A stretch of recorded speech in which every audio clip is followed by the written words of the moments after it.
Bismillahirrahmanirrahim. Assalamualaikum warahmatullahi wabarakatuh.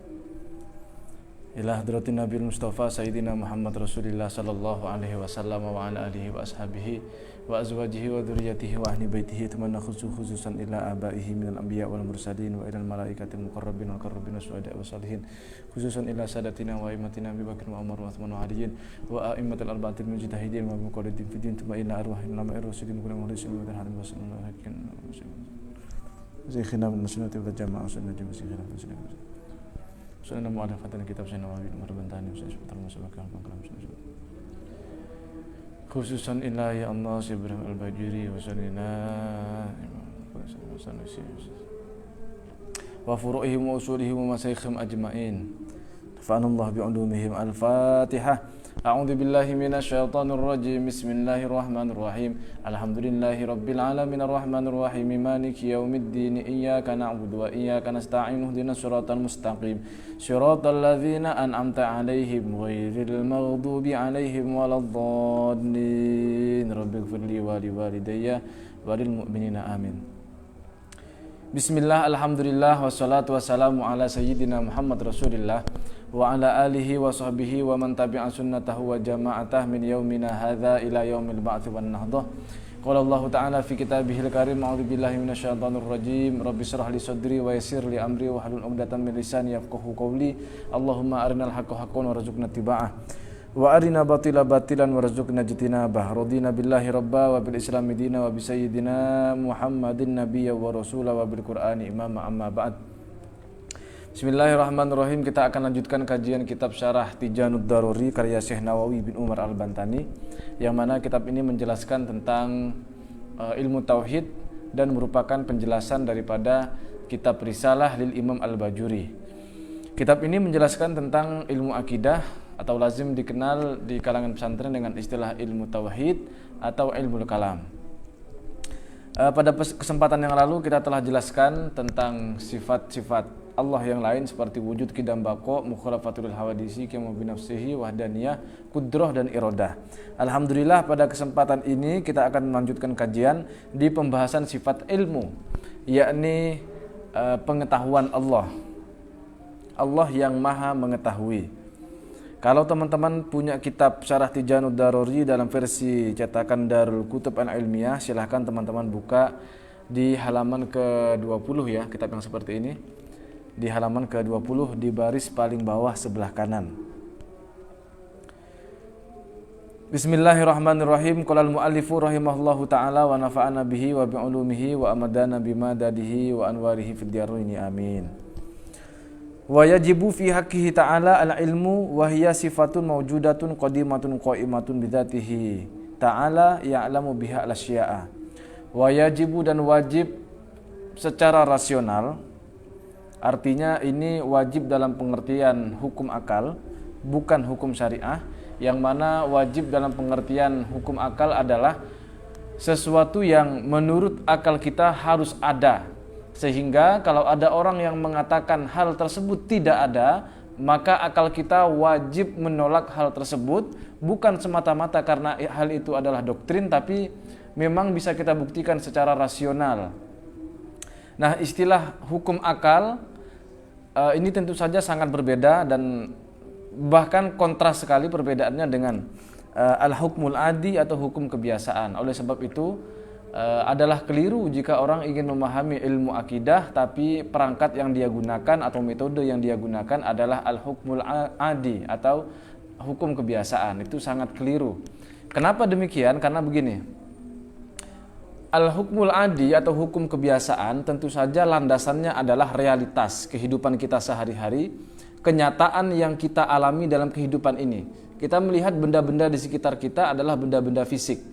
Oleh karena kita seringkali berinteraksi dengan benda-benda fisik di sekitar kita, maka lazimnya orang-orang itu cara berpikirnya terkonstruk, terbentuk sebagaimana hukum-hukum kebiasaan atau hukum adat. Bisa juga diartikan dengan hukum kebiasaan lebih gampangnya, supaya tidak diasumsikan bahwa hukum adat itu yang dimaksud adalah hukum satu adat tertentu dari satu suku tertentu ya. Bukan itu. Yang dimaksud al-hukmul adi, hukum adat ini adalah hukum kebiasaan. Yang dimaksud hukum kebiasaan adalah hukum yang diperoleh berdasarkan realitas, berdasarkan kenyataan yang kita alami dalam kehidupan sehari-hari. Itu yang disebut hukum kebiasaan. Contoh nih, di mana ada proses terbakar, pasti di situ sebabnya adalah karena ada api. Di mana ada sesuatu yang terpotong, itu pasti karena pisau, atau di mana ada pisau yang tajam, pasti dia akan memotong. Di mana kita memasukkan makanan ke dalam perut kita, maka otomatis kita akan kenyang. Kalau kita memasukkan minuman ke dalam tenggorokan kita, maka otomatis akan segar dan hilang dahaga. Itu hukum yang diperoleh berdasarkan kebiasaan. Nah, hukum kebiasaan ini atau istilahnya adalah al-hukmul adi, ini tidak bisa dijadikan acuan untuk mengetahui tentang Tuhan, tidak bisa dijadikan acuan. Kenapa demikian? Karena pada dasarnya secara gampang, Tuhan bukanlah sesuatu yang fisik. Tuhan itu bukanlah seonggok tubuh, Allah bukan materi, Allah itu bukan fisik yang bisa kita lihat, bisa kita raba, bisa kita pegang dan memiliki dimensi. Tidak seperti itu. Sehingga hukum-hukum fisika itu tidak berlaku kepada Allah. Kalau ada orang yang berusaha memaksakan memahami Tuhan dengan hukum fisika, maka jelas tidak akan ketemu hasilnya. Contoh nih, ada orang yang memaksakan untuk diakui keberadaannya, maka sesuatu tersebut harus tampak, harus terindra misalnya, dan harus terdeteksi oleh eksperimen, misalnya seperti itu. Nah, ini tentu cara berpikir yang keliru. Mengapa demikian? Sebab ada sesuatu yang diakui keberadaannya tapi tidak butuh untuk dilihat. Keberadaannya tidak butuh diakui dengan cara dilihat, keberadaannya tidak butuh diakui dengan panca indera kita. Misalnya saja seperti perasaan kita. Seperti inilah ya, pengetahuan kita. Kemudian apalagi? Emosional kita. Ini kan tidak tampak secara zahir, tapi kita mengetahui bahwa hal tersebut ada. Sama juga seperti ini. Jadi untuk mengetahui sesuatu itu ada atau tidak, itu butuh alatnya masing-masing. Ada acuannya masing-masing. Contoh nih, apakah kopiah saya ini ada? Misalnya saya tanyakan kepada para jamaah nih, para netizen yang di rumah, apakah kopiah saya ini ada? Tentu para jamaah akan menjawab, iya tentu saja ada. Lalu saya tanya, kenapa Anda katakan ada? Tentu Anda akan menjawab, kopiah itu ada karena saya melihat kopiah tersebut. Oke. Lalu saya membantah misalnya, menurut saya kopiah saya ini tidak ada. Loh, apa alasannya kata Anda? Lalu saya menjawab, saya katakan kopiah saya ini tidak ada karena tidak saya dengar misalnya. Apakah ini jawaban yang masuk akal? Tentu saja ini jawaban yang tidak masuk akal. Kenapa? Karena hubungan dari untuk diakuinya keberadaan kopiah itu bukan dengan telinga, bukan dengan pendengaran, akan tetapi dengan penglihatan. Demikian pula kalau saya tanyakan apakah suara saya ini ada, lalu kalian akan menjawab tentu saja ada. Apa buktinya? Lalu kalian akan menjawab karena suara Anda itu terdengar misalnya. Kalian bilang seperti itu kepada saya. Lalu saya membantah, menurut saya suara saya ini tidak ada. Loh, kok bisa demikian? Anda bertanya seperti itu. Lalu saya menjawab, menurut saya suara saya ini tidak ada karena tidak bisa saya lihat misalnya. Apakah jawaban saya ini logis? Apakah jawaban saya masuk akal? Tentu saja tidak masuk akal. Kenapa demikian? Karena relasi suara bisa diidentifikasi keberadaannya bukan dengan penglihatan, akan tetapi dengan pendengaran. Jadi gampangnya begini, keberadaan benda-benda fisik itu bisa diakui keberadaannya dengan terlihat. Keberadaan suara bisa diketahui keberadaannya dengan pendengaran. Ya, kan seperti itu. Maka adalah keliru, bahkan sangat naif kiranya kalau ada orang yang mengatakan bahwa suara saya tidak ada hanya gara-gara tidak terlihat. Demikian pula kopiah saya dikatakan tidak ada hanya gara-gara tidak terdengar. Nah, ini kan sangat tidak masuk akal jawaban seperti itu. Nah, demikian pula jika ada orang yang mengatakan bahwa Tuhan itu tidak ada dengan alasan karena Tuhan tidak terlihat, karena Tuhan tidak terindra, karena Tuhan tidak bisa dieksperimentasi secara positif, maka jawaban tersebut jelas tidak masuk akal. Kenapa? Karena Tuhan bukanlah objek yang bisa diketahui dengan tolak ukur fisik seperti penglihatan, pendengaran, ataupun panca indera yang lain, ataupun melalui eksperimen yang sifatnya adalah positivistik. Tidak bisa seperti itu. Lalu bagaimana cara kita mengetahui Tuhan?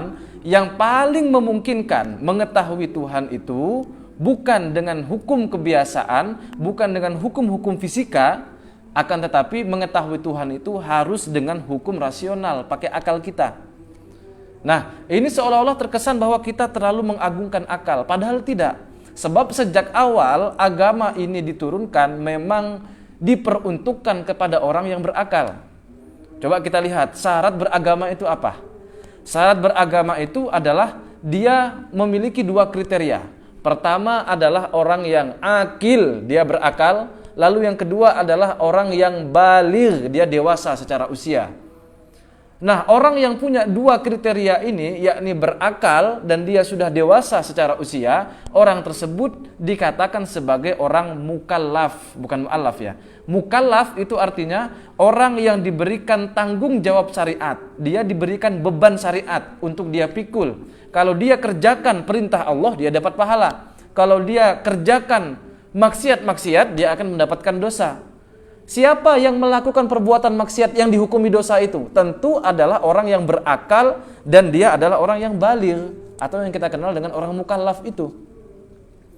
Ada orang yang sudah dewasa secara usia, tapi akalnya tidak ada, alias orang gila misalnya. Apakah ketika dia berbuat maksiat, dia dihukumi dosa? Tentu saja tidak. Orang yang tidak berakal, bahkan kalau dia pun sholat, dia tidak mendapatkan pahala. Pahalanya ditunda sampai nanti bahkan ibadahnya itu tidak sah. Ibadahnya itu tidak sah. Oleh sebab itu, sekali lagi untuk mengetahui Tuhan atau ma'rifah billah ala ilmu akidah ini, ilmu tauhid ini, mengetahui Tuhan itu perangkatnya adalah akal. Perangkatnya adalah rasionalitas.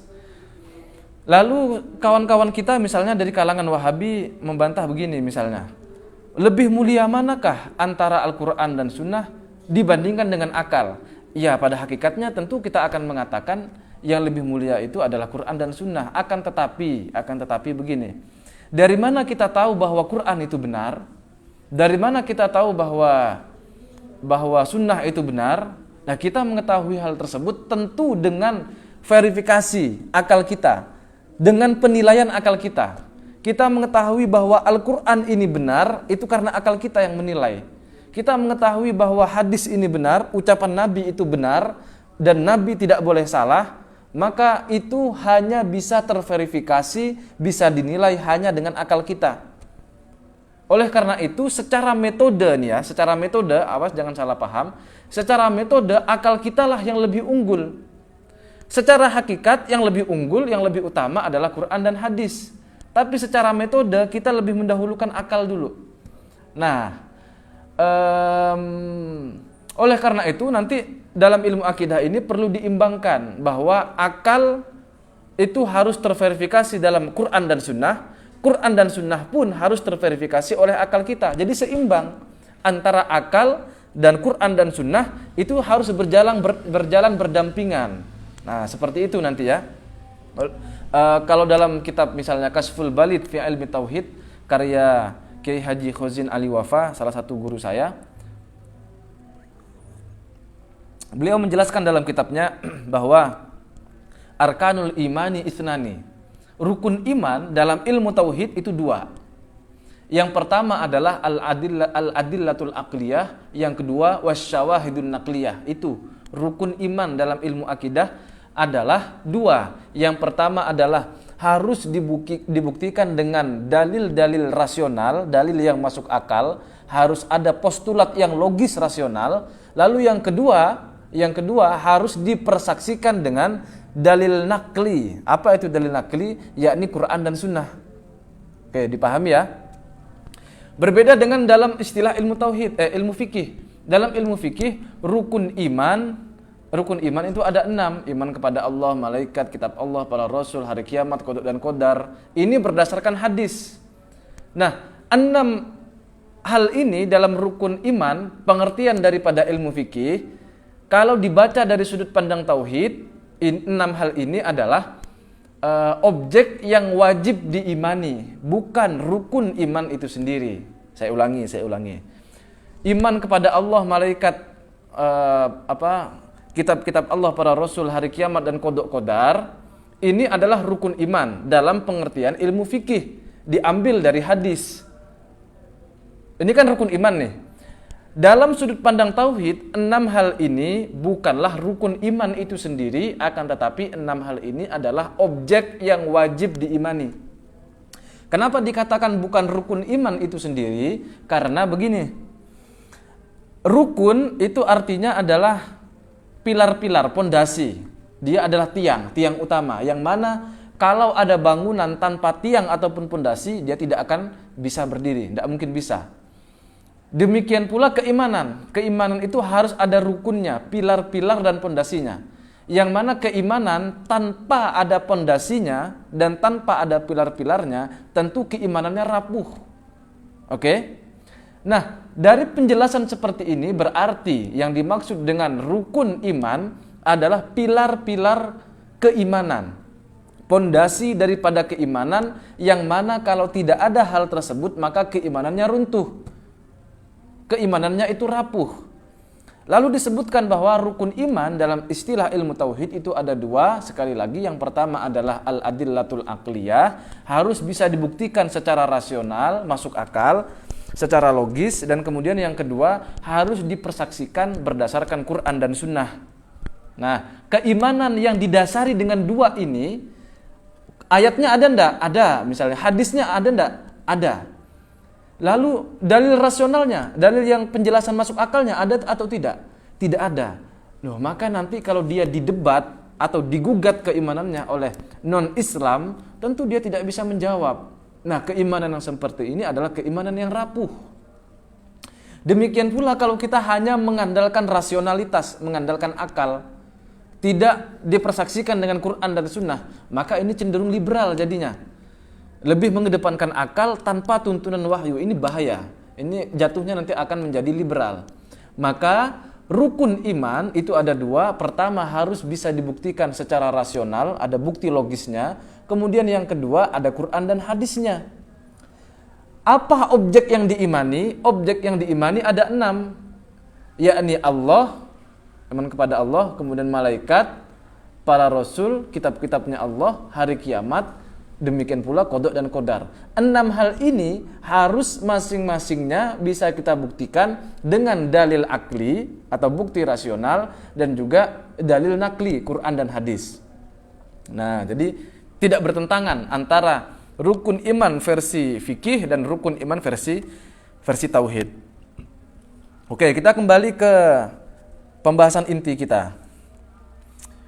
Wajib di sini kan dikatakan wajibu fi haqqihi ta'ala al-ilmu. Wajib hukumnya Allah Subhanahu wa taala memiliki sifat ilmu. Nah, wajib di sini adalah hukum akal. Kenapa menggunakan hukum akal? Karena perangkat yang paling memungkinkan bagi manusia untuk mengenal Tuhan adalah akalnya. Kalau ingin mengenal Tuhan dengan mata tidak akan bisa.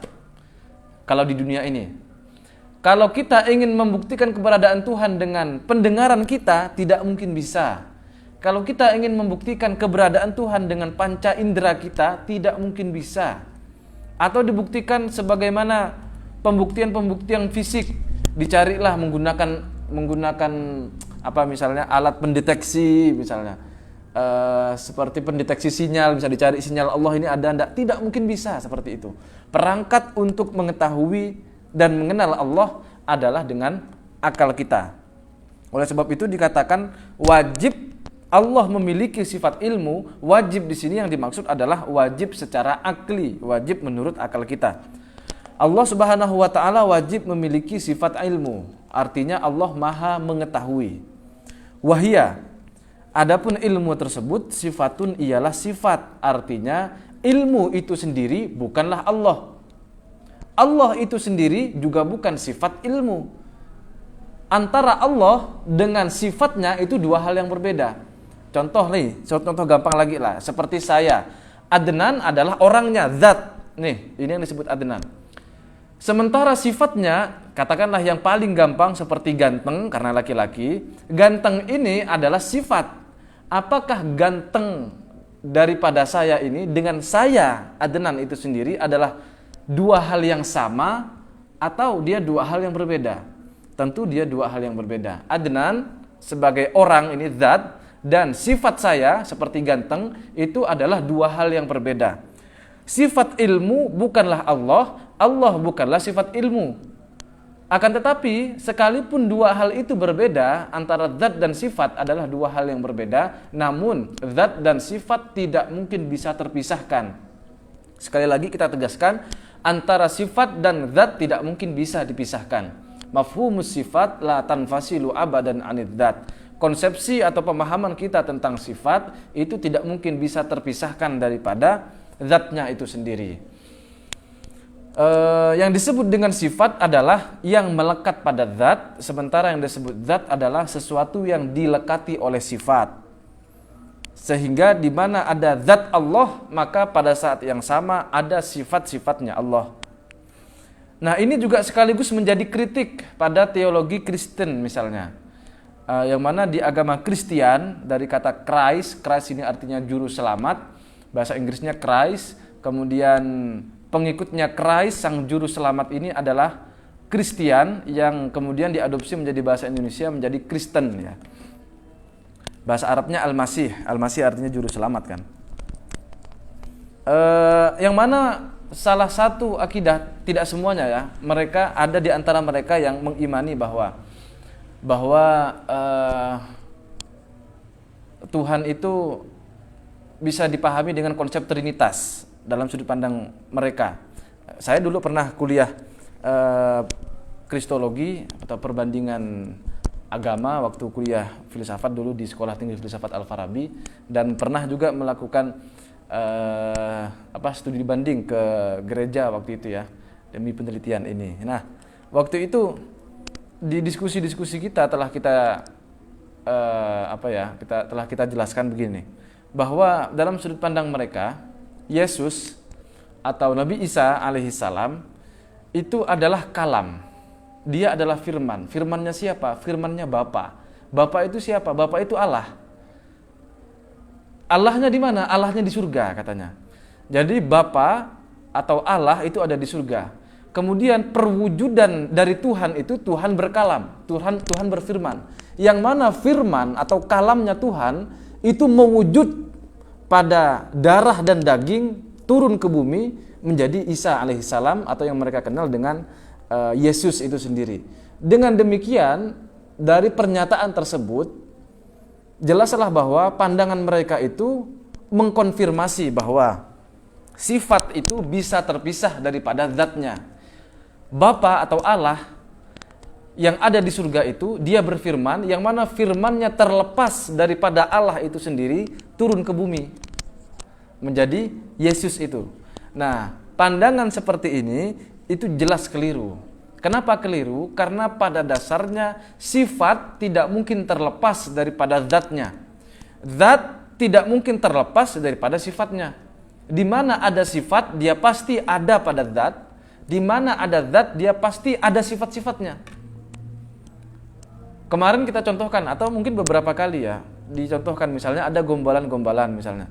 Permisi mbak, iya bang, ada apa misalnya. Terus dibilang, boleh nggak mundur sedikit? Loh kenapa emangnya? Itu cantiknya kelewatan misalnya, atau cantiknya ketinggalan misalnya. Nah ini gombalan yang hakikatnya tidak masuk akal. Ya tapi karena buat seru-seruan ya bolehlah ya. Tapi hakikatnya tidak masuk akal. Kenapa tidak masuk akal?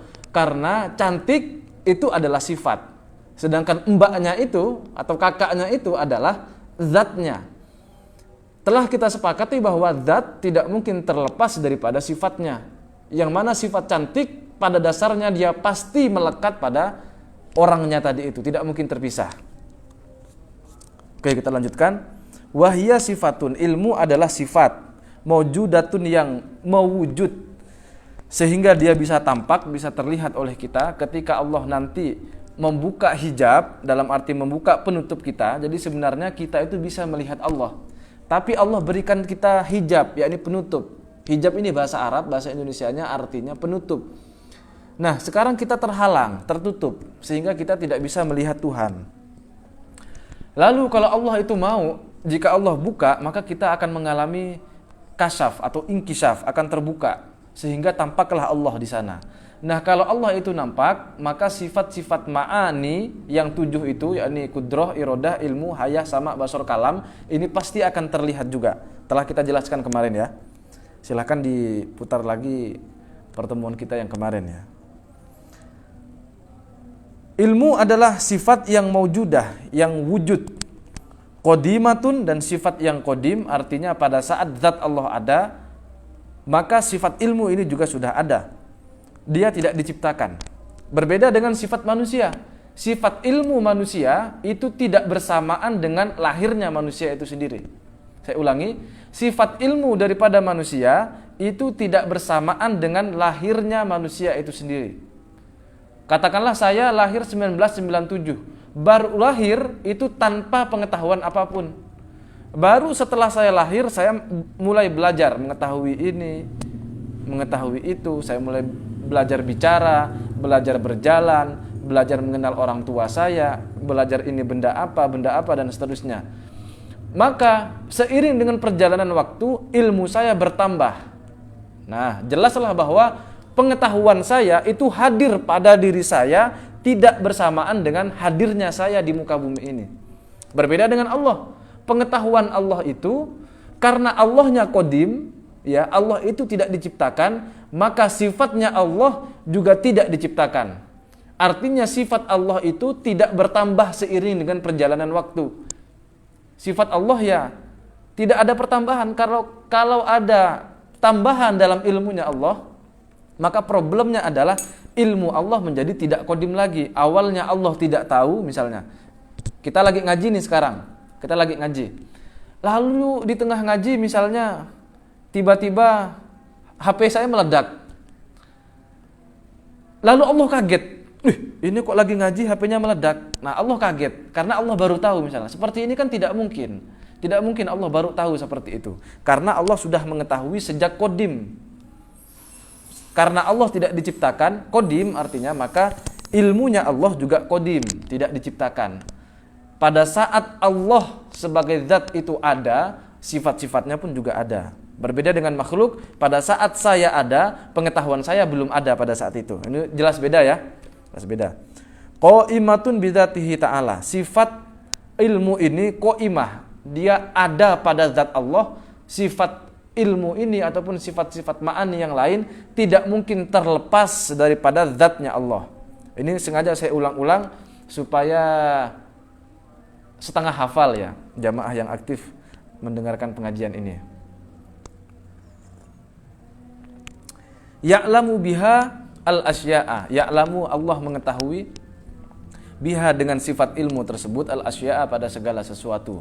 Minal wajibat wal jaizat wal mustahilat. Baik itu objek-objek yang wajib, objek yang jaiz ataupun objek yang mustahil. Apa yang dimaksud wajib, jaiz dan mustahil di sini? Wajib, jaiz dan mustahil di sini adalah dalam pengertian hukum akal. Jadi Allah mengetahui segala sesuatu, baik itu yang dinilai wajib menurut akal atau dinilai jaiz bagi akal atau dinilai mustahil bagi akal. Allah mengetahui hal itu semua. Contoh yang wajib apa? Yang wajib adalah zat dan sifat-sifatnya Allah. Jadi keberadaan Allah hukumnya wajib. Wajib menurut akal. Apa wajib menurut akal maksudnya? Maksudnya adalah kalau dikatakan tidak ada, akal kita akan menolak. Nah, Allah mengetahui segala sesuatu, yakni yang wajib. Kemudian yang mustahil, ini kewajiban dari yang wajib. Kemudian yang terakhir adalah mengetahui perkara-perkara yang jaiz. Oke, binal wajibat wal jaizat wal mustahilat ala wajhil ihatah. Allah mengetahui segala sesuatu itu wajib, jaiz ataupun mustahil itu dengan secara menyeluruh. Allah mengetahui secara menyeluruh, secara komprehensif. Ala ma hiya alaihi tafsilan. Bahkan Allah mengetahui satu objek dari berbagai objek tersebut, Allah mengetahui secara terperinci. Misalnya nih, saya adalah salah satu objek yang diketahui oleh Allah. Demikian pula jamaah semua yang ada di rumah, jenengan semua atau kalian semua adalah objek yang diketahui oleh Allah. Buku ini juga objek yang diketahui oleh Allah. HP ini objek yang diketahui oleh Allah. Demikian pula meja, tablet ini, kemudian kopi saya, buku-buku yang ada di sini, semuanya adalah objek yang diketahui oleh Allah. Nah, masing-masing daripada objek itu semuanya diketahui oleh Allah secara terperinci. Contohlah, ambil satu nih, saya. Saya adalah salah satu objek yang diketahui oleh Tuhan. Allah mengetahui saya secara terperinci. Baik itu mengetahui pikiran saya, Allah mengetahui apa yang terbesit dalam hati saya, Allah mengetahui apa yang tertanam jauh di dalam lubuk hati terdalam saya, Allah juga mengetahui aliran darah, denyut nadi, sendi-sendi saya. Kemudian apa lagi ya? Mengetahui semua yang ada pada diri saya. Bahkan katanya kan sendi-sendi ini kan banyak, sendi-sendi manusia. Tapi ada satu sendi yang paling mengerikan, yakni sendirian. Alias tidak punya pasangan ya. Enggak, guyon aja jomblo. Mohon maaf sebelumnya. Ini bentar lagi kita mau memasuki 10 malam terakhir, momen-momen kehadiran dari Lailatul Qadar, yang mana Lailatul Qadar adalah malam yang lebih baik daripada 1000 bulan. Artinya kalau jomblo ngenes, dia menderita, dia galau di malam Al-Qadar atau Lailatul Qadar tersebut, kalau dia ngenes di malam itu, maka seolah-olah kesedihannya terjadi selama 83 tahun lebih atau 1000 bulan tadi itu ya. Waduh, lama sekali ya. Maka kalau sudah ada uangnya, usia juga sudah mapan, kemudian pengetahuan dan mental juga sudah siap, segeralah menikah ya. Tapi kalau belum nemu juga ya bersabar dulu, nanti kalau lebaran ditanya sama teman-temannya, loh kok belum nikah juga, apalagi sampai ditertawakan. Ya kalian tinggal jawab dengan tegas bahwa lebih baik ditertawakan karena belum menikah daripada tidak bisa tertawa lagi setelah menikah. Itu jawaban terbaik saya kira ya. Loh kok jadi ke sana? Oke, lanjut lagi. Ala ma hiya alaihi tafsilan, Allah mengetahui satu objek, hiya alaihi yang mana satu objek tersebut diketahui secara tafsilan, secara terperinci. Bayangkan, semua yang ada di semesta ini Allah ketahui itu berapa banyak objeknya. Lalu masing-masing dari objek itu Allah ketahui secara terperinci. Semuanya Allah ketahui. Dari diri saya saja, saya adalah salah satu objek yang diketahui oleh Allah. Allah mengetahui semua yang ada dalam diri saya. Berapa jumlah rambut saya atau bulu-bulu yang lain seperti di tangan, yang ada di wajah, yang ada di kaki misalnya, ataupun di atasnya kaki, maksudnya di perut ya. Itu Allah tahu semua. Allah mengetahui semua yang ada pada diri saya, baik itu yang zahir ataupun yang batin.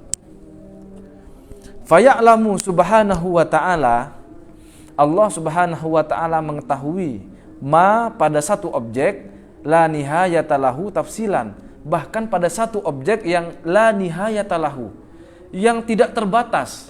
Allah juga mengetahui tafsilan secara terperinci. Ada satu objek yang mana satu objek ini dia adalah sesuatu yang tak terbatas, itu pun Allah mengetahui secara terperinci. Apa contohnya? Contohnya seperti kakamalatihi wa anfasi ahlil jannah.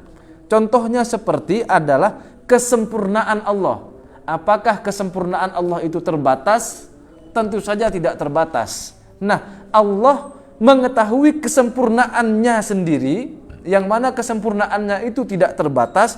Allah mengetahui kesempurnaannya yang tidak terbatas itu secara terperinci juga. Allah juga mengetahui setiap nafas daripada penduduk surga.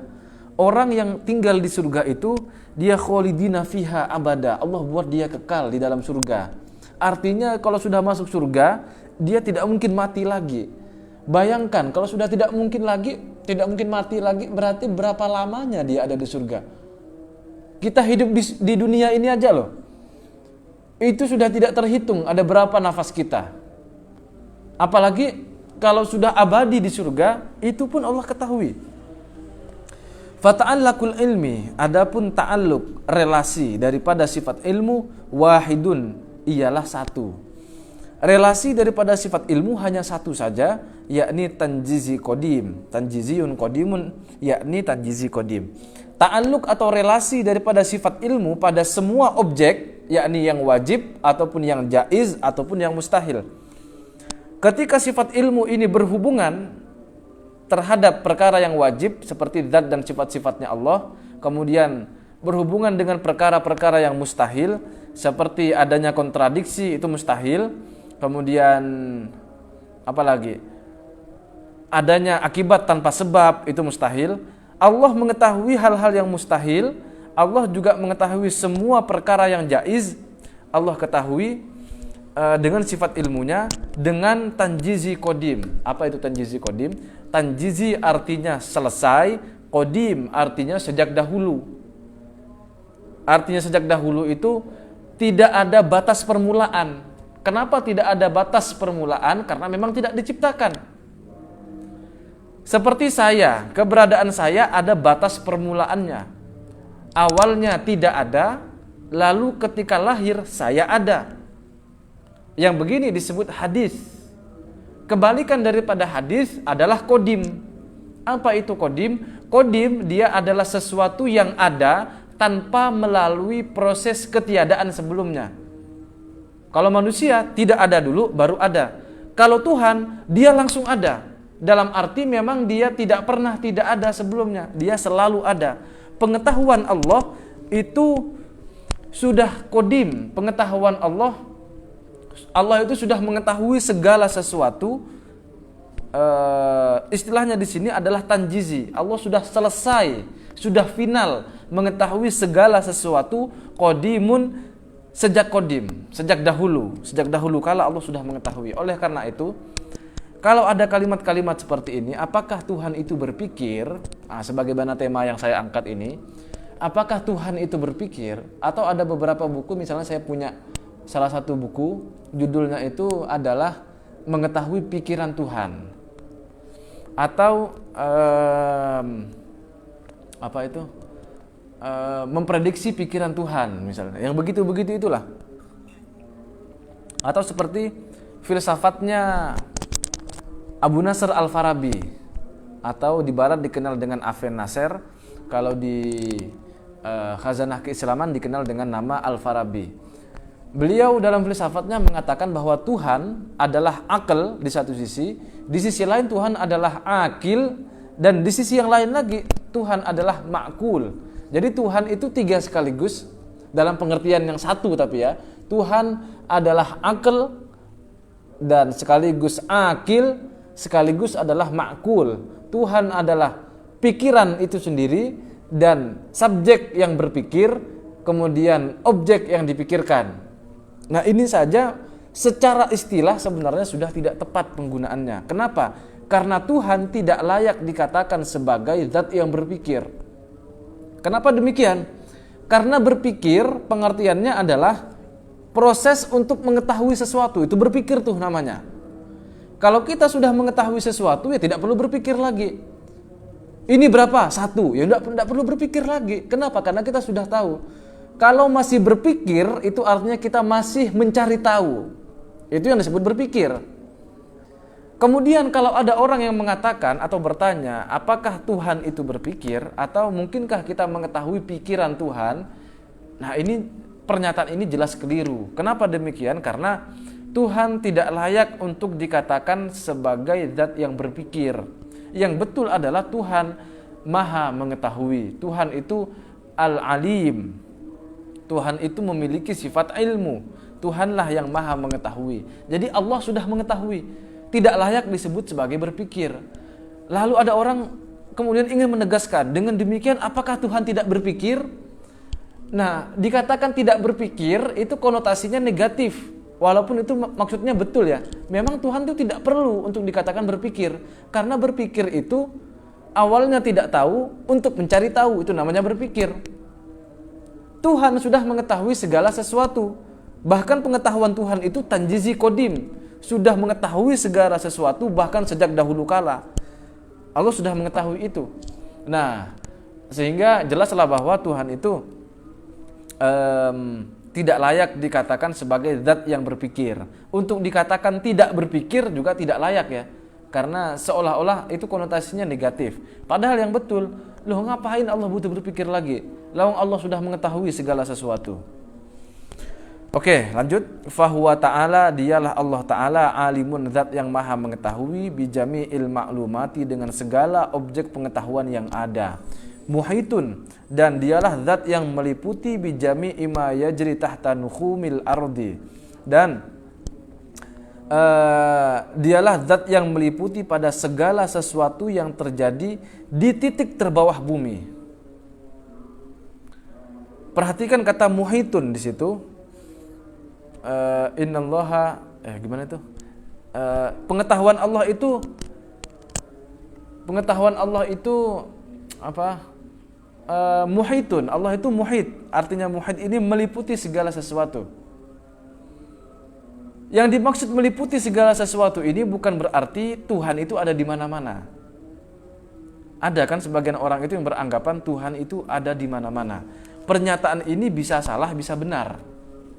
Tergantung apa yang dia yakini. Kalau dia yakini dengan kalimat Allah itu ada di mana-mana, yang dia maksud adalah Allah betul-betul real, ada di mana-mana, ada di banyak tempat, berarti ini adalah pemahaman yang keliru. Nah, itu namanya nanti politeisme. Allah itu ada banyak. Nah, yang begini ini salah. Tapi kalau yang dia maksud dari pernyataan Allah itu ada di mana-mana, artinya Allah meliputi segala sesuatu, dalam pengertian Allah mengetahui segala sesuatu, itu betul. Kenapa dikatakan muhit atau zat yang meliputi segala sesuatu? Penjelasannya begini. Kan disebutkan dalam Al-Quran itu begini ayatnya. Gimana itu? Wa idza sa'alaka ibadi anni fa inni qarib. Kalau ada seorang hamba yang bertanya kepadaku bahwa aku itu dekat, bahkan Allah itu lebih dekat daripada urat nadi ya. Mana ayatnya, lupa saya. Allah itu lebih dekat daripada urat nadi.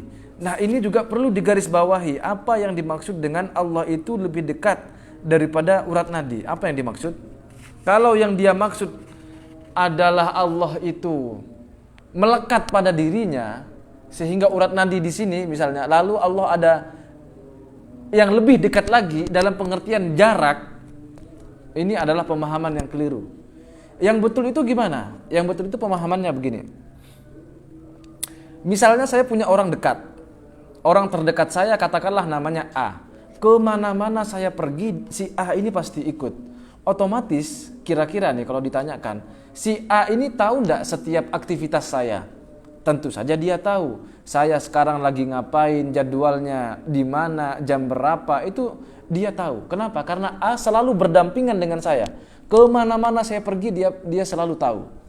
Nah, itu orang yang dekat dengan saya secara fisik. Apapun yang saya lakukan dia pasti ketahui.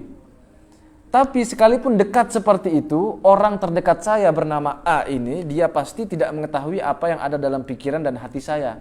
Dia hanya mengetahui apa yang saya lakukan secara fisik saja. Oke, dipahami sampai di situ? Lalu ada sesuatu yang lebih dekat lagi secara fisik daripada orang bernama A ini. Apa itu? Yakni urat nadi saya. Bahkan urat nadi saya itu menempel pada diri saya. Itu artinya secara jarak urat nadi saya itu lebih dekat daripada si A, orang kepercayaan saya atau orang terdekat saya tadi itu. Yang otomatis pemahamannya berarti urat nadi saya karena dia lebih dekat daripada saya, daripada si A ini, maka otomatis urat nadi saya ini seharusnya kalau dia punya pikiran ya, dia itu seolah-olah jauh lebih mengetahui saya daripada si A ini yang mengetahui saya. Dipahami ya? Nah, lalu dikatakan dalam Al-Quran bahwa Allah itu bahkan lebih dekat daripada urat nadi. Allah lebih dekat daripada urat nadi. Nah, ini sebenarnya menunjukkan bahwa Allah itu justru lebih mengetahui segala sesuatu yang ada pada diri kita mengetahui segala sesuatu yang terjadi pada diri saya. Tidak hanya mengetahui sesuatu yang fisik, yang tampak zahir dari diri saya, bahkan Allah juga mengetahui hal-hal yang tak tampak, hal-hal yang secara batin terlintas di dalam diri saya. Itu Allah mengetahui itu semua. Nah, begitu kira-kira pemahamannya. Allah meliputi segala sesuatu, artinya Allah itu saking mengetahuinya terhadap segala sesuatu, objek apapun itu, bahkan Allah itu dikiaskan seolah-olah Allah itu meliputi ada pada benda itu sendiri, seolah-olah begitu. Itu kiasan maksudnya. Jadi Allah meliputi segala sesuatu, artinya Allah mempersaksikan, Allah mengetahui terhadap segala sesuatu tersebut, mengetahui baik secara zahir ataupun secara batin. Kemudian selain Allah itu muhitun bijami'i ma yajri tahta nukhumil ardi, Allah juga meliputi pada segala sesuatu ila a'las samawati, pada titik tertinggi daripada langit.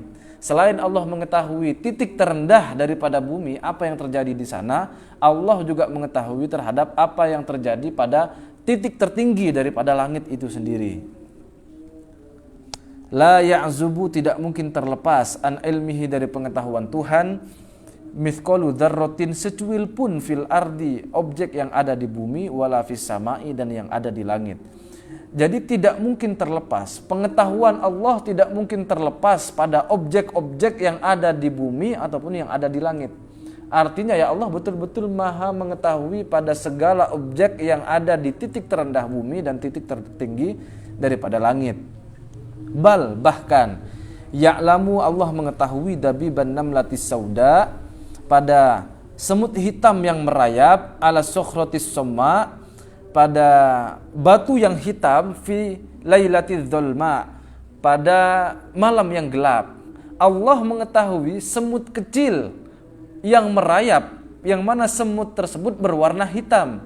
Semut tersebut kecil, hitam, merayap di batu yang hitam juga, dan terjadi di waktu malam yang sangat gelap. Itu Allah ketahui. Jangankan yang begitu, yaitu semut kan masih fisik, yang terlintas di lubuk terdalam hati kita, itulah Allah juga ketahui. Allah mengetahui bi'ilmin qadimin, dengan pengetahuannya yang qadim, azaliyin, yang azali, lam yazal, yang tidak mungkin terlepas, mausufan bihi, penyifatan tersebut, fi azalil azal, pada keazalian murni. Fi azalil azal ini azalinya azali, ya saya terjemahkan dengan keazalian murni.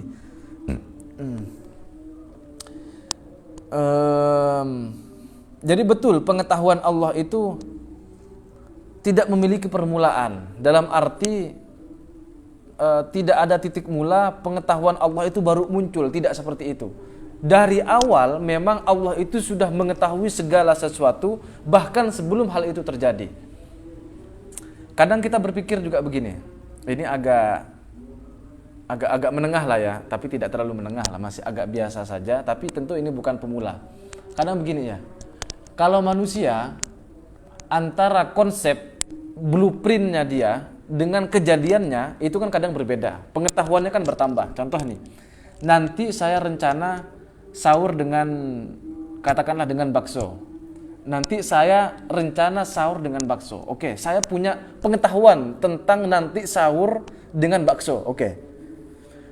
Lalu kenyataannya nanti subuh, sebelum subuh maksudnya, saya sahur dengan bakso. Pertanyaannya, apakah pengetahuan saya bertambah ketika saya betul-betul mewujudkan keinginan saya berupa sahur dengan bakso tadi itu? Nah, tentu pengetahuan kita akan bertambah. Saya mengetahui kopi itu nikmat, saya tahu dengan saya mengalami nikmatnya kopi ini dengan diseruput, alhamdulillah, itu tentu akan menambah pengetahuan saya bahwa kopi itu nikmat. Oke ya. Jadi antara konsep murni, pengetahuan murni awalnya, dengan mengalami langsung, itu akan ada pengetahuan tambahan. Itu kan manusia begitu. Lalu bagaimana dengan Tuhan?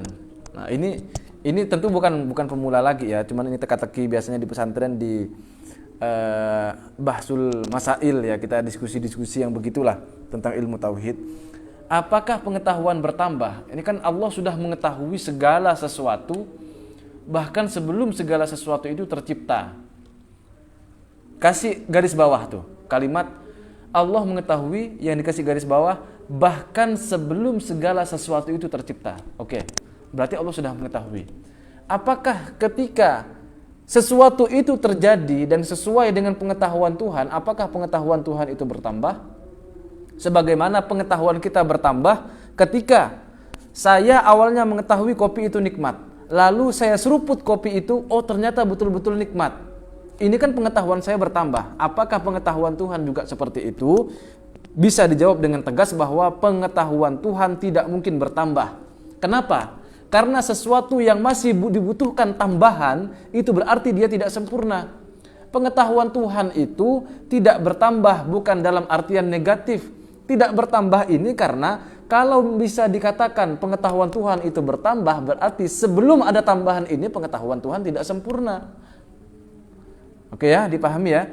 Kemudian, kejadian-kejadian dalam hukum waktu ini seperti masa lalu, masa sekarang, ataupun masa depan, ini hanya terjadi pada sesuatu yang terkena hukum waktu. Contohnya kita, manusia yang include dalam 3 dimensi.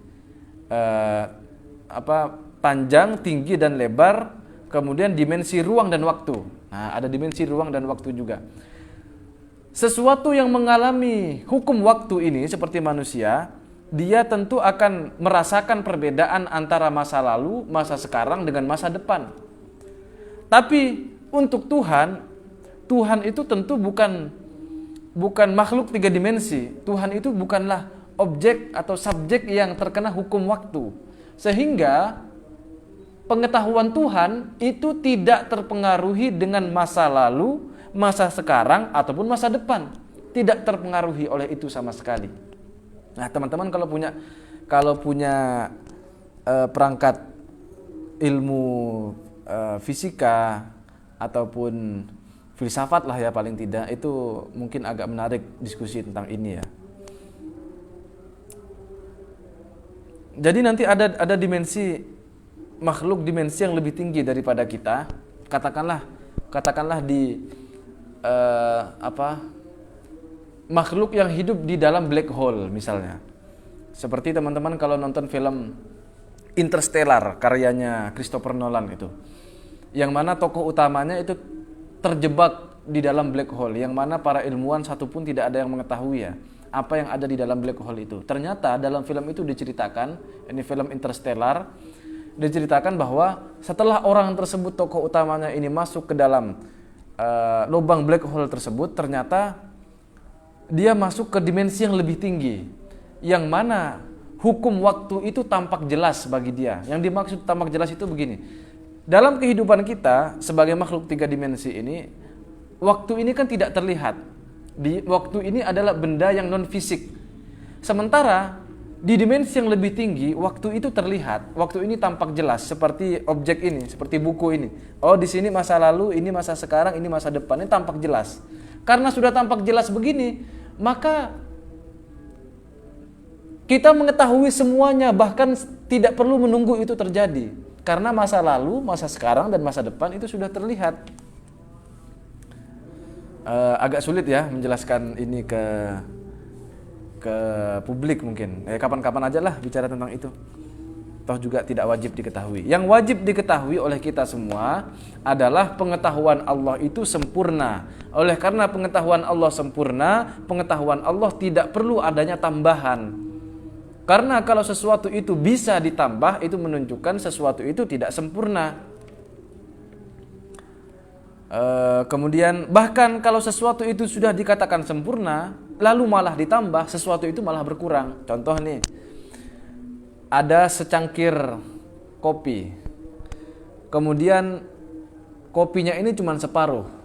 Kalau dia isinya cuma separuh, bisa kita tambah. Itu menunjukkan isian kopinya ini belum sempurna, karena dia cuma separuh, bisa kita tambah. Dikatakan sempurna kalau sudah penuh. Nah, kalau sudah sempurna dikatakan penuh, jangan ditambah lagi. Kenapa? Justru kalau ditambah lagi, dia akan berkurang. Begitu loh. yang di dalam ini justru nanti akan keluar. Nah, jadi sesuatu yang sempurna itu tidak butuh tambahan. Sebaliknya, sesuatu yang masih butuh terhadap tambahan itu justru tidak menjadi sempurna nantinya. Pengetahuan Tuhan itu sudah sempurna sehingga Allah mengetahui segala sesuatu, bahkan satu objeknya Allah ketahui secara mendetail, dan Allah sudah mengetahui hal tersebut sejak azali, sejak qadim. Lalu di sini dikatakan, nah pengetahuan Tuhan itu la bi ilmin mutajaddidin, Allah mengetahui bukan dengan ilmu yang bisa di-upgrade, ilmu yang baru sebagaimana pengetahuan manusia. Pengetahuan manusia ini kita mengetahui sesuatu dengan ilmu yang baru. Awalnya begini misalnya, saya baca kitab ini tidak ngerti awalnya. Gimana cara bacanya ini ya? Karena saya tidak punya ilmu alatnya, tidak paham ilmu nahwu dan shorof, juga tidak memahami hukum akal, tidak mengetahui ilmu mantik misalnya, maka tentu saya akan kesulitan membaca ini. Nah, setelah saya mengetahui perangkat-perangkat itu, ilmu alatnya seperti ilmu nahwu dan shorof, kemudian juga ilmu mantik, maka ketika saya baca ini, itu akan menjadi mudah. Membaca kitab ini lalu kemudian jelas, tampak bagi saya, ini caranya begini maksudnya, ini maksudnya begini. Saya mengetahui apa yang ditulis oleh Syekh Nawawi bin Umar Al-Bantani dalam kitab ini. Pengetahuan saya mengetahui kitab ini dengan pengetahuan saya yang baru, yakni ilmu nahwu, shorof dan mantik yang baru saya ketahui. Itu contohnya manusia. Nah, Allah mengetahui segala sesuatu tidak butuh hal seperti itu. Karena Allah sudah mengetahui segala sesuatu secara mendetail. Mausufin bil hululi wal intiqal, dan Allah juga tidak mengetahui segala sesuatu dengan pengetahuan yang disifati dengan pengetahuan yang menempel pada sesuatu ataupun pengetahuan yang berpindah-pindah. Seperti flash disk lah ya. Awalnya HP saya atau tablet saya dia ketika saya klik misalnya saya cari file tentang kitab Syarah Tijanud Daruri, saya cari tablet saya Syarah Tijanud Daruri, ternyata tidak ada di file itu di HP saya karena memang belum saya isi. Kemudian saya punya perangkat berupa flash disk atau memori, saya masukkan.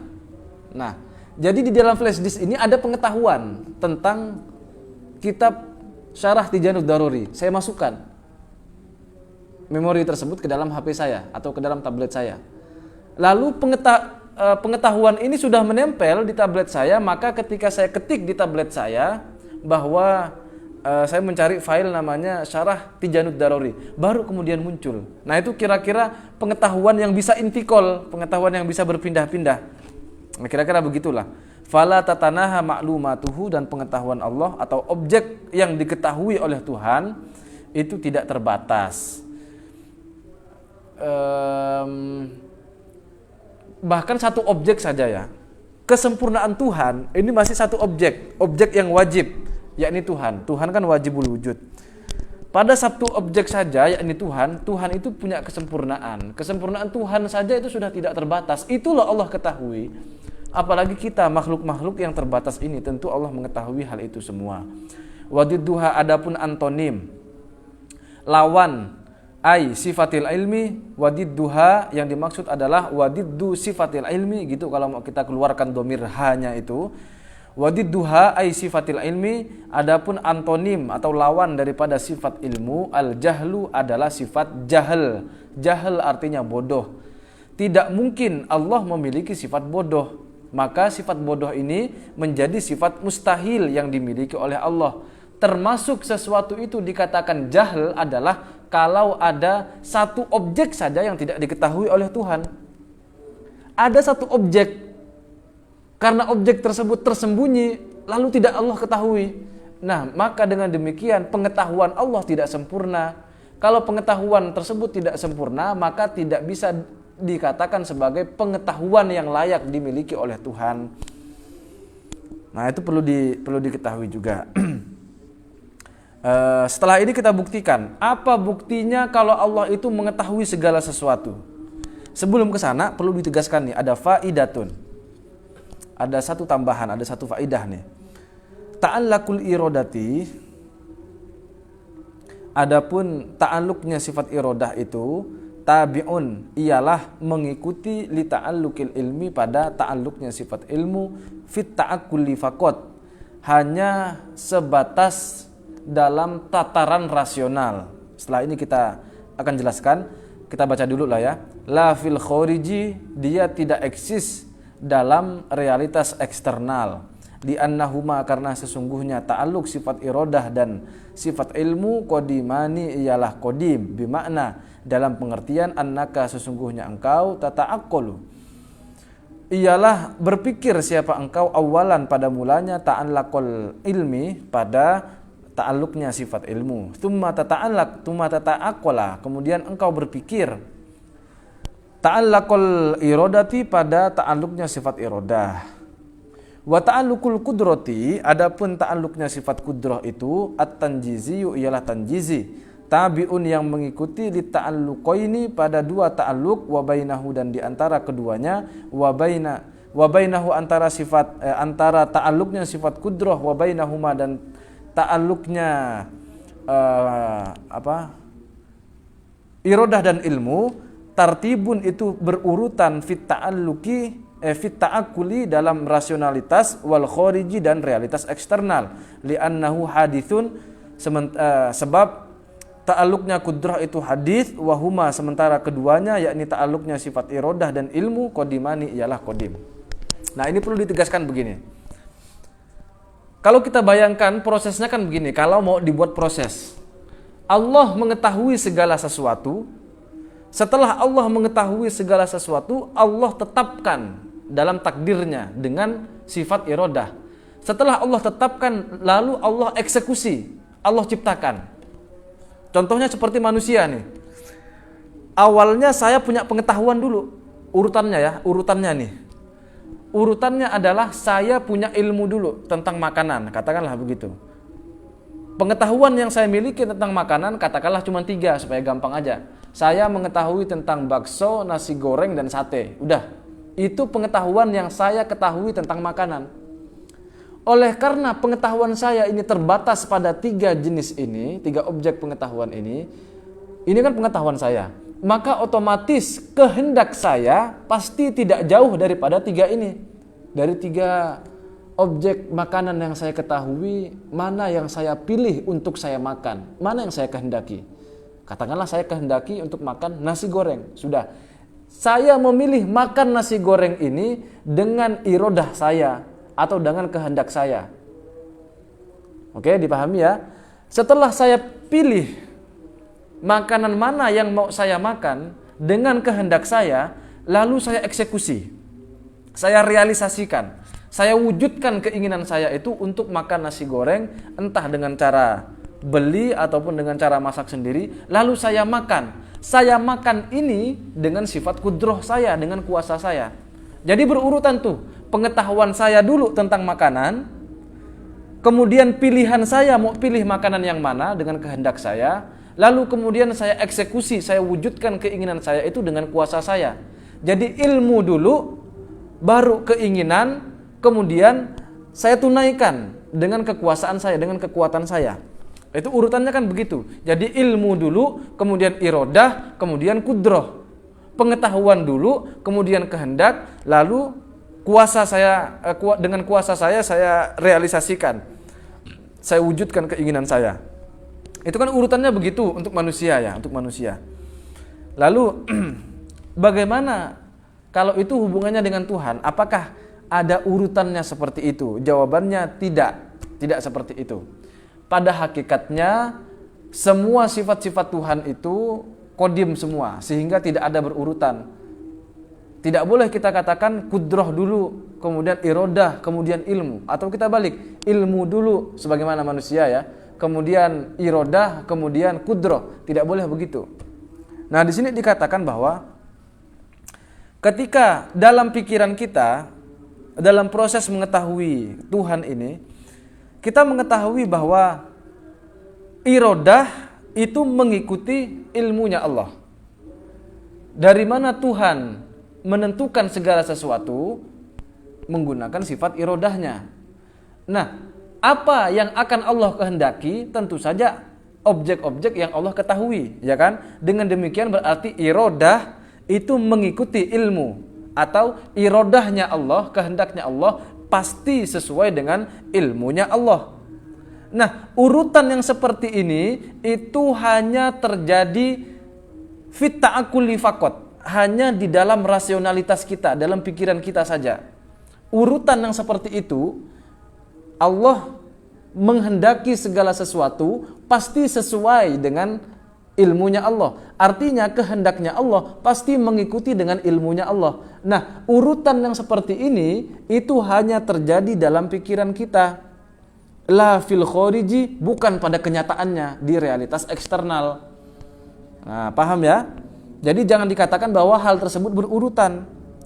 Kenapa tidak boleh dikatakan berurutan seperti itu? Li'annahuma qadimani, karena keduanya yakni irodah, ta'alluqnya irodah dan ta'alluqnya ilmu itu sama-sama qadim. Nanti kalau kita bahas lebih detail lagi ya, kemarin itu kita katakan bahwa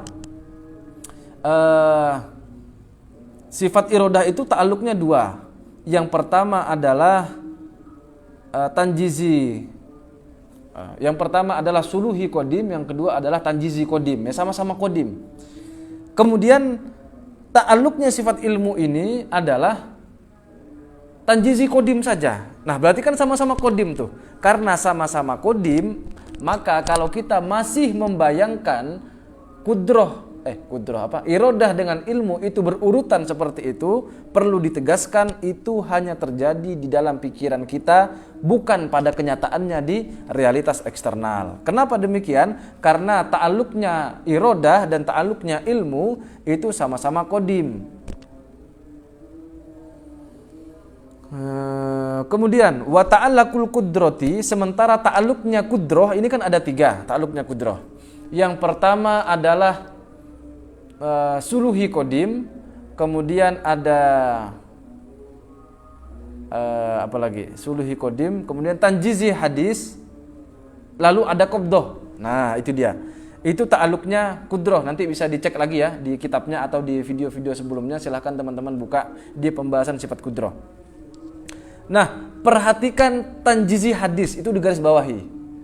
Jadi Allah memiliki sifat kudroh. Ketika kudroh ini berhubungan dengan makhluk, dengan perkara yang mungkinat, itu ada tiga jenis ta'alluqnya. Pertama adalah suluhi qadim, yang kedua tanjizi hadis, yang ketiga qabdah. Nah, garis bawahi yang tanjizi hadis. Tanjizi hadis ini dia adalah sesuatu yang baru. Artinya dia memiliki titik mula. Awalnya tidak ada, lalu sekarang ada. Wa ta'allaqul qudrati at-tanjiziyu. Ta'alluqnya sifat kudroh itu tanjizi. Yang mana ta'alluq sifat kudroh yang tanjizi hadis ini tabi'un, dia mengikuti li ta'alluqaini, pada dua ta'alluq sebelumnya yang sudah kita bahas, yakni ta'alluqnya sifat irodah dan ta'alluqnya sifat ilmu. Wa bainahu, dan antara ta'alluqnya sifat kudroh wa bainahuma, dan ta'alluqnya sifat irodah dan ilmu fit ta'akuli, dia berlaku dalam pikiran kita. Artinya bisa kita bayangkan, nih kita hidup di kehidupannya. Oke, kita mulai dari awal dulu.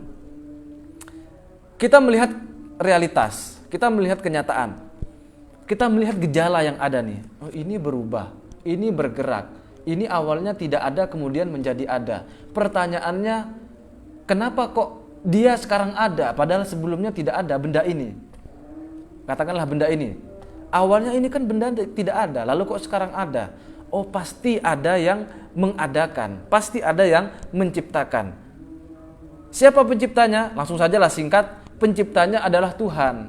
Dengan apa Tuhan menciptakan? Dengan sifat kudrohnya. Oke, di situ kudroh kan urutannya. Kalau kita membaca dengan sudut pandang manusia nih, awalnya kita melihat kudrohnya Tuhan dulu. Lalu kita pikirkan lagi, apakah mungkin Tuhan menciptakan sesuatu tapi tidak sesuai dengan kehendaknya? Tentu saja tidak mungkin. Maka Tuhan menciptakan sesuatu yang itu dengan kuasanya pasti sesuai dengan kehendaknya Tuhan. Oke, paham ya? Lalu kehendak Tuhan, apakah mungkin Tuhan melakukan sesuatu tapi Tuhan tidak mengetahui hal tersebut? Tentu saja tidak mungkin. Maka kita bisa simpulkan apa yang dikehendaki oleh Tuhan pasti sudah Tuhan ketahui sebelumnya. Dengan demikian berarti dalam pikiran kita bisa kita urutkan, ya, dalam pikiran kita itu di garis bawahi, bisa kita urutkan bahwa kuasa Tuhan, ta'aluk kuasa Tuhan yang berupa tanjizi kodim itu mengikuti dua ta'aluk sebelumnya, yakni ta'aluknya irodah dan ta'aluknya ilmu. Itu pertama kita bayangkan di dalam pikiran kita, terjadi memang dalam pikiran kita, terkonsep dalam pikiran kita, dan itu juga terjadi di realitas. Artinya antara tanjizi hadisnya sifat kudrah dengan tanjizi kodimnya irodah dan ilmu itu juga terjadi di realitas eksternal. Kenapa? Karena nih yang terjadi di kehidupan kita, yakni gejala-gejala yang ada ini, kita bisa identifikasi bahwa itu diciptakan oleh Tuhan. Namanya diciptakan, awalnya tidak ada, kemudian sekarang ada. Inilah yang disebut dengan tanjizi hadis daripada sifat kudrohnya Allah. Allah menciptakan terjadi. Nah ini kan baru ini. Nah yang seperti itu memang betul terjadi di realitas eksternal, di kehidupan nyata kita. Li'annahu hadithun, karena sesungguhnya ta'aluk sifat kudroh itu hadis, sementara wahuma ta'aluknya sifat irodah dan ilmu kodimani sama-sama kodim. Titik sampai di situ. Sekarang buktinya, apa buktinya kalau Allah itu punya sifat ilmu? Apa buktinya kalau Allah itu maha kuasa, maha mengetahui segala sesuatu? Wad dalilu ala dzalika ay thubutil ilmi. Adapun bukti bahwa Allah itu memiliki sifat ilmu lahu ta'ala, bagi Allah ta'ala wujudul alami, buktinya kalau Allah memiliki sifat ilmu atau Allah maha mengetahui adalah adanya alam semesta ini, wa tarkibuhu, dan juga semua sistematika, aturan-aturan, harmoni, hukum-hukum yang berlaku di alam semesta. Itulah bukti bahwa Allah itu maha mengetahui segala sesuatu. Annahu ta'ala, karena sesungguhnya Allah ta'ala laulam yattasif, seandainya Allah tidak disifati bil ilmi dengan sifat ilmu, lattasofa, maka pasti Allah akan disifati bil jahli dengan sifat jahil, sifat bodoh. Kalau Allah tidak disifati dengan sifat ilmu, maka pasti Allah akan disifati dengan sifat bodoh. Walau kana jahilan, kalau Allah dikatakan bodoh, lam yattasif bil irodah, tidak mungkin Allah akan disifati dengan sifat irodah. Walau lam yakun muridan, seandainya Allah tidak dikatakan sebagai zat yang maha menghendaki segala sesuatu, lam yujad, maka tidak mungkin akan tercipta sayun sesuatu minal alami di alam semesta ini. Wahwa, adapun hal tersebut muhalun, jelas mustahil semua. Allah dikatakan tidak menciptakan segala sesuatu itu mustahil. Allah dikatakan tidak memiliki kehendak itu mustahil. Allah dikatakan tidak mengetahui itu mustahil. Kenapa tidak terciptanya segala sesuatu itu mustahil? Limusyahadati wujudihi, karena kita sudah mempersaksikan, sudah melihat tentang wujudnya segala sesuatu ini. Itu artinya segala sesuatu ini tercipta. Kita saksikan itu dengan apa? Bil hissi wal iyan, dengan panca indera kita dan penglihatan kita. Wahithu wajaba, dengan sekiranya wajib lahu ta'ala, bagi Allah ta'ala apa? Al-ilmu, sifat ilmu. Kalau sudah wajib sifat ilmu tersebut bagi Allah ta'ala, istahala alaihi didduhu, maka mustahil Allah memiliki sifat kebalikannya. Walhasil begini, Allah menciptakan segala sesuatu. Oke, sudah kita sepakati itu. Sudah barang tentu dengan demikian apa yang Allah ciptakan ini juga Allah kehendaki dengan sifat irodahnya, dan sudah barang tentu sesuatu yang Allah kehendaki itu Allah ketahui. Sehingga ketika kita melihat segala sesuatu ini sebagai makhluk itu sudah tercipta, itu menunjukkan Allah mengetahui segala sesuatunya. Atau diurut kebalikannya, urutan ini hanya secara rasional ya. Allah mengetahui segala sesuatu, oke? Setelah Allah mengetahui segala sesuatu, Allah tetapkanlah, oh ini akan tercipta tahun sekian, tempatnya ini, ukurannya begini, lahir dari orang tua bernama ini dan seterusnya. Allah tetapkan dalam kehendaknya.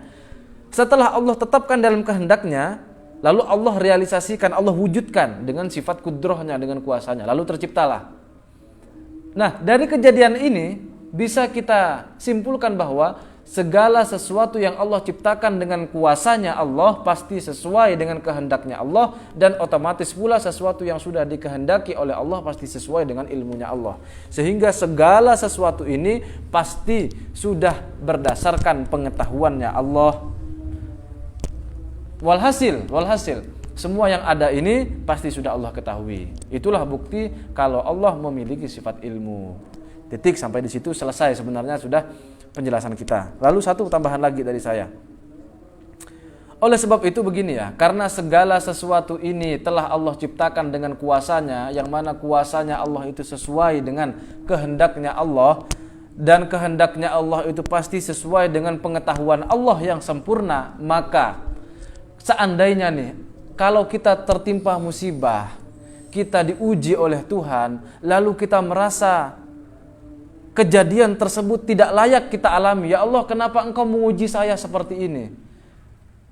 Katanya engkau menguji hambanya pasti sesuai dengan batas kemampuannya. La yukallifullahu nafsan illa wus'aha. Tidak mungkin Allah itu memberikan beban pada hambanya di luar batas kemampuannya. Katanya begitu.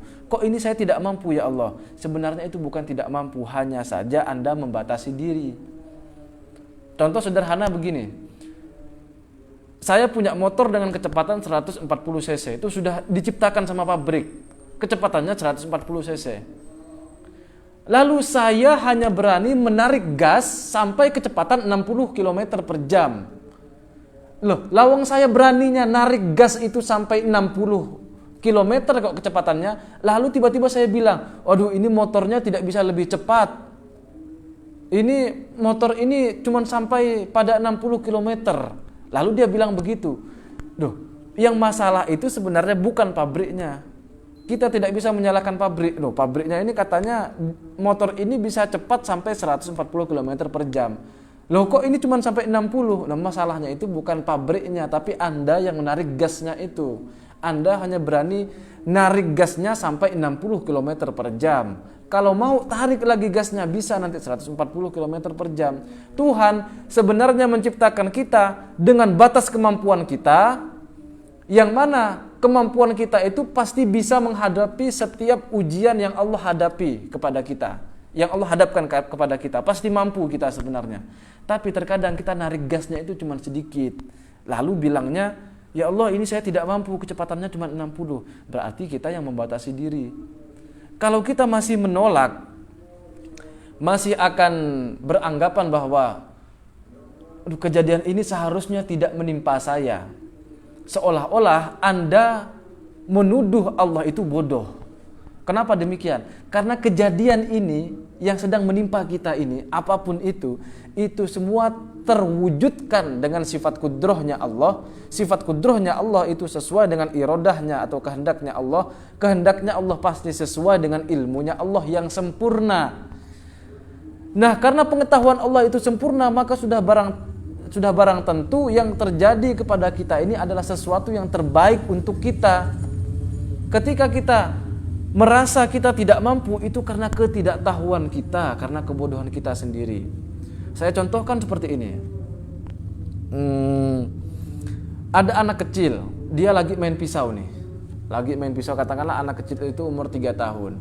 Kira-kira kita sebagai orang dewasa ini, apa yang akan kita lakukan pada si anak itu? Tentu akan kita ambil pisau itu dari anak tadi, ya kan? Oke. Ini pisau ini bahaya nih untuk si anak itu. Lalu kita ambil pisau itu. Setelah kita ambil pisau itu dari tangan si anak, lantas apa responnya si anak kecil ini? Responnya tentu anak kecil tadi itu akan menangis sejadi-jadinya, dia akan merengek sekuat-kuatnya, dan dia akan menuduh, kalau dia bisa ngomong, seolah-olah kita jahat.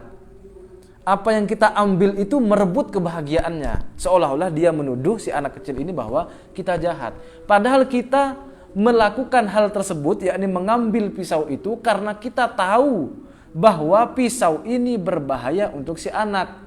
Anak tadi itu dia tidak tahu bahwa pisau ini akan membahayakan dirinya.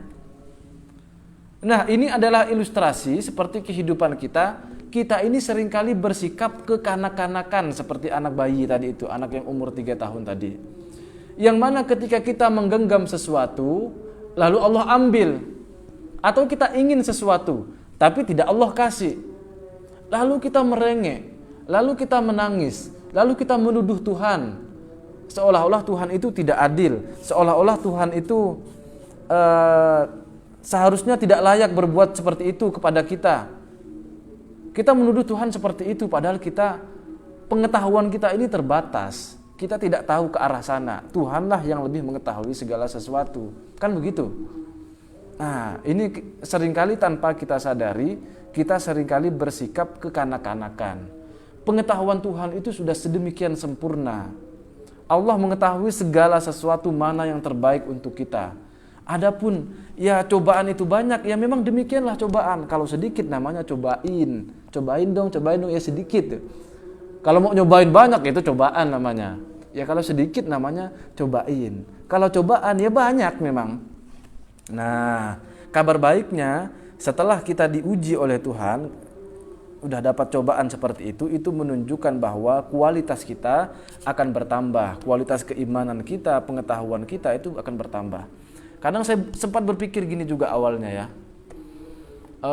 Pernah dapat awal-awal menikah, saya dapat ujian, biasalah ujian ekonomi ya, baru-baru nikah itu. Yang mana mau makan untuk nanti sore itu susah. Nggak ada beras waktu itu. Sedangkan uang menipis. Aduh, istri saya waktu itu sampai sedih juga. Aduh, ini gimana yang mau makan? Ini saya bingung kan, sampai saya pikir ya Allah, ini saya mondok sudah lama mengejar pengetahuan agama untuk membela agamamu ya Allah. Kenapa engkau persulit kehidupan saya sekarang? Saya berpikir begitu. Ayolah ya Allah, ini tunjukkan keadilanmu. Saya sampai begitu. Walaupun saya sadar dalam pikiran saya, seharusnya saya tidak boleh menilai Tuhan begitu. Cuman ya kenyataan menuntut saya untuk berpikir seperti itu. Sudah. Lalu saya berusaha, akhirnya dapatlah uang untuk beli beras, untuk beli makanan pada saat itu. Nah, setelah dapat beras, dapat makanan itu, dapat uang untuk beli makanan, saya jengkel lagi begini kepada Tuhan waktu itu. Aduh ya Tuhan, kalau memang Engkau mau membantu saya mau dikasih rezeki makanan ini sekarang, kenapa tidak Engkau kasih dari tadi? Kenapa Engkau kasih di detik-detik terakhir ini? Kenapa Tuhan? Coba Engkau kasih di awal-awal tadi, tidak perlu dikasih ujian seperti ini. Kan saya tidak perlu bersuudzon kepada Engkau Tuhan, gara-gara Engkau ngasih rezekinya di akhir-akhir seperti ini, ya saya jadi terlanjur suudzon kepada Engkau. Saya mikirnya begitu. Oke.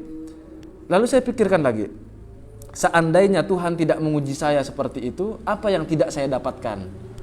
Lalu saya bayangkan bahwa saya tidak pernah mengalami kekurangan uang. Saya tidak pernah mengalami kekurangan makanan. Apa yang tidak saya dapatkan? Saya tidak akan mendapatkan kebijaksanaan. Saya tidak akan mendapatkan lelahnya berjuang. Saya tidak mungkin mendapatkan pendewasaan. Saya tidak bisa berpikir sesuatu untuk problem solving, pemecahan masalah. Tidak ada jadinya. Oleh karena itu, Allah itu sebenarnya ingin mengasihi saya dua hal. Pertama, Allah ingin ngasih saya rezeki berupa jaminan makan itu, sudah Allah tetapkan sebenarnya. Tapi karena saking kasihannya Allah, saking rahmatnya Allah itu sangat luas, Allah tidak hanya memberikan saya makanan. Allah tetap saya kasih makanan tapi di akhir. Tapi Allah juga ingin ngasih saya pengetahuan bahwa Allah tidak mungkin memberikan kita kekurangan, tidak mungkin memberi kita kekurangan makan dalam arti tidak bisa makan. Allah juga ingin memberikan saya pengetahuan bahwa segala sesuatu itu harus diupayakan. Allah juga ingin memberikan saya pendewasaan.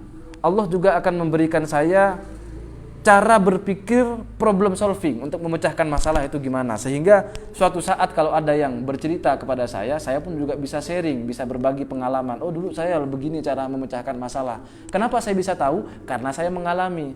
Kenapa saya mengalami? Karena saya diuji dulu oleh Tuhan. Nah, itu rahasia yang seringkali tidak kita tangkap dari kejadian-kejadian itu.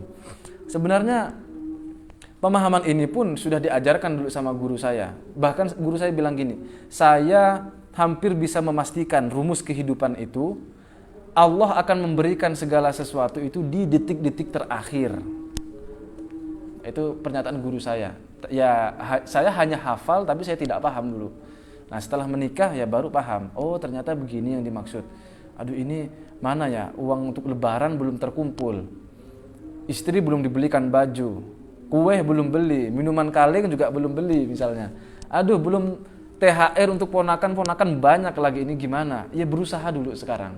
Kalau kita betul-betul usaha semaksimal mungkin, pasti Allah akan kasih yang terbaik. Allah akan memberikan kita dua sekaligus. Pertama, jaminan rezeki itu sendiri, kemudian jaminan pemikiran yang dewasa tadi itu. Nah, ini hanya sharing-sharing aja ya.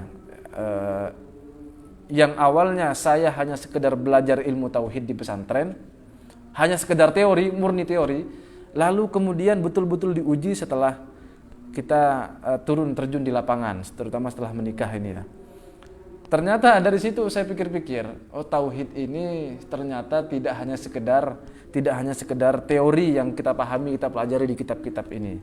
Tapi tauhid itu yang paling utama adalah bagaimana caranya kita betul-betul mengimani dalam tindakan kita, dalam amaliyah kita, bahwa Tuhan itu betul-betul maha mengetahui, Tuhan itu maha berkehendak, Tuhan itu maha kuasa, dan Tuhan itu maha melakukan segala sesuatu yang ada di alam semesta ini. Kalau kita beriman, ngakunya beriman, sudah bertauhid, oh, ini saya sudah belajar tauhid ini di channel YouTube NU Katulistiwa, judul kitabnya Syarah Tijaanud Daruri. Saya bisa membuktikan secara rasional bahwa Tuhan maha kuasa, bahwa Tuhan maha berkehendak, bahwa Tuhan maha mengetahui segala sesuatu. Lalu dikasih ujian, dia malah merengek, dia malah suudon kepada Tuhan. Ya berarti dia tidak paham ilmu tauhid. Dia hanya hafal ilmu tauhid. Nah, itu saya kira penting juga mengupgrade ya, setelah mengetahui teori-teori dalam ilmu tauhid, bisa kita upgrade dengan pengetahuan, dengan amaliyah bahwa kita betul-betul bertauhid. Demikian, semoga ada manfaatnya. Wallahul muwaffiq ila aqwamit thoriq. Assalamualaikum warahmatullahi wabarakatuh.